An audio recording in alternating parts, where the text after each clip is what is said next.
I keep seeing people advocating for radical pro-Māori policies.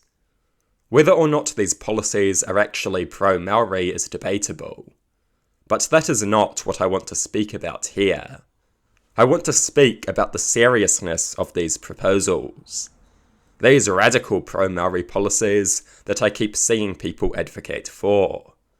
A separate Māori parliament, a separate Māori law, giving Māori total control over New Zealand, giving Māori total control over most, if not all of the land in New Zealand. These radical pro-Māori policies. I think that most of these policies are undesirable, but I also think that arguing about their desirability is almost a waste of time, because these policies will never happen. They are politically unviable. They are a pipe dream.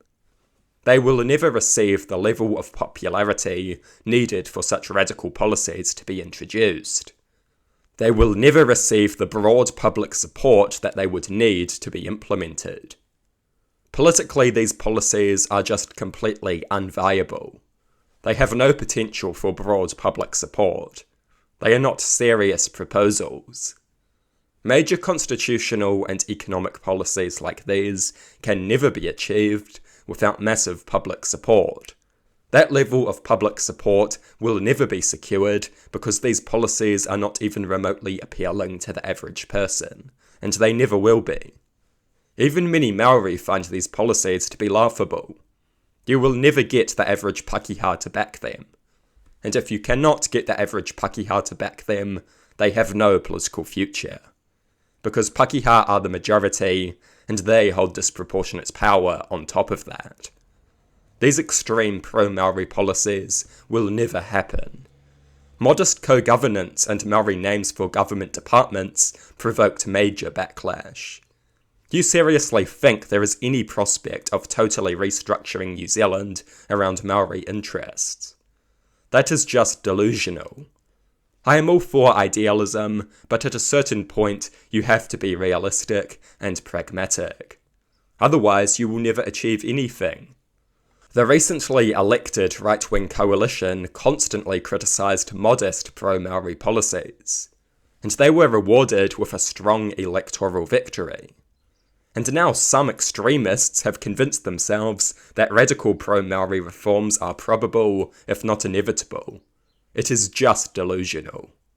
The left needs to focus its efforts on things that will actually happen, rather than wasting time and energy on pipe dreams.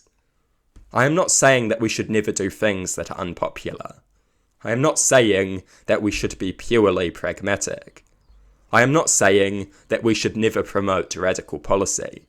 I am arguing that we need to be at least somewhat realistic. I am arguing that we need to have a basic grasp of political reality. I am saying that radical pro-Māori policy is a politically unviable pipe dream. I also say this to calm down all the racists. Māori will never have total power over New Zealand. It is not going to happen. Take a deep breath, log off social media, and go to the country club. So many right-wingers seem to think that we are on the cusp of some kind of pro-Māori revolution. This is just utterly delusional. This is because the right has no serious solutions, so they are reliant on mindless fear-mongering. The Māori Party is powerless, and in all likelihood, they always will be. Unless they drop the mindless extremism and start acting like adults. That is how they became powerful in the past. The current path of extremism is good if you like passionate protests, but it will never give you any real power. The extreme policies will never be implemented. They are a total pipe dream. Often these policies are just about virtue signalling and exciting the base. Often these policies are just about role-playing revolutionaries and feeling like radicals. They have no serious potential, they are not serious policies. These policies do not have the capacity for broad popular support. They appeal exclusively to a very small minority.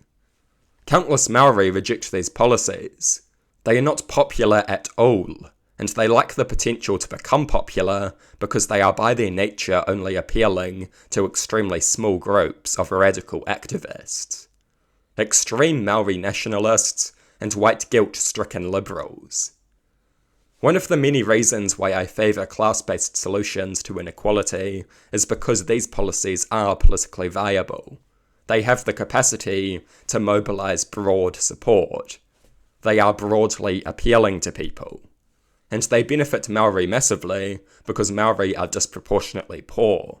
Most of the issues that Maori face stem from disproportionate poverty. Much of the oppression that Maori face is class-based oppression. Crush class-based oppression, and many of the hideous inequalities will begin to disappear. We can be radical, but we must be at least somewhat pragmatic about it. I do not worry about the more insane proposals too much, because they will never amount to anything. But they risk normalising a racialised radical form of politics. They risk bringing radical racial politics into the mainstream of political discourse. In doing so, creating territory ideal for far-right politics, which is politically viable. My main concern is that they will normalise racialised politics, bring racism into the mainstream, and pave the path upon which the far right will one day walk. The far right is much more politically viable as they cater to a powerful majority, not a powerless minority. So these radical fantasies on the left are not harmless. Some of them normalise a racial form of politics that is very dangerous. All of them create conditions ideal for far-right backlash. The ridiculous radical pro-Māori policy proposals. The far-right loves this kind of thing. It is the fuel of their movement. It is the kind of opponent that they dream of. It is great for promoting their own hideous views and winning support for their disgusting movement. It makes the left look like a bunch of crazy radicals who have no interest in realistic, pragmatic policy making. The left needs to focus our efforts on things that will actually happen, rather than wasting time and energy on deluded pipe dreams. In my view, many of the proposed extreme pro-Māori policies are undesirable. They are divisive, they fail to address underlying issues, they fail to account for various factors, they make naive assumptions, they normalise dangerous forms of politics. They are bad for everyone, including Māori. But this debate feels like a total waste of time, because above all else, these policies are just unviable. It is like arguing about what dead world leader should be revived to lead New Zealand. It might be an interesting conversation, but it lacks any serious political potential.